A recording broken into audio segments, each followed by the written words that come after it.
শীতের প্রকোপ বাড়ার সঙ্গে সঙ্গে নিউমোনিয়া, শ্বাসকষ্ট, জ্বর, সর্দি কাশি, ডায়রিয়া এবং ব্রঙ্কাইটিসে আক্রান্ত শিশুর সংখ্যা দিন দিন বেড়েই চলেছে।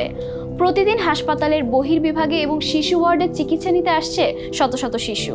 তাই শীতকালে কিছু বাড়তি যত্ন হতে পারে আপনার শিশুর সুস্থ থাকার সবচেয়ে বড় ভরসা। এই সময় একটু সচেতনতা আর সঠিক যত্নই পারে আপনার শিশুকে গুরুতর অসুস্থতা থেকে রক্ষা করতে।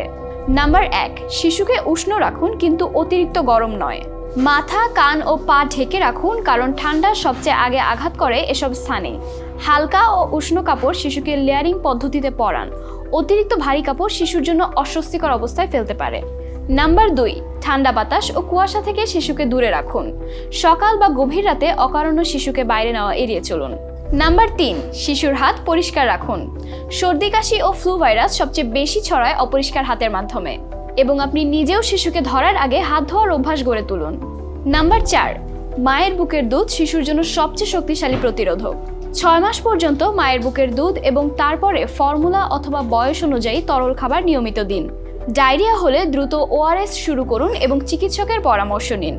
নাম্বার 5, শিশুদের ধোঁয়া থেকে দূরে রাখুন। সিগারেটের ধোঁয়া বা রান্নার ধোঁয়া শিশুদের শ্বাসকষ্ট ও নিউমোনিয়ার ঝুঁকি বহুগুণে বাড়িয়ে দেয়। নাম্বার 6, শিশুর টিকাদান সময় মতো সম্পন্ন করুন। নিউমোনিয়া, ফ্লু ও অন্যান্য সংক্রমণ রোধে টিকা একটি বৈজ্ঞানিকভাবে প্রমাণিত সুরক্ষা। নাম্বার 7, ভিড় এড়িয়ে চলুন। শীতকালে ভাইরাল ইনফেকশন খুব দ্রুত ছড়ায়। সর্দি কাশিতে আক্রান্ত কেউ শিশুর কাছে এলে মাস্ক ব্যবহার করা বা দূরত্ব বজায় রাখা জরুরি।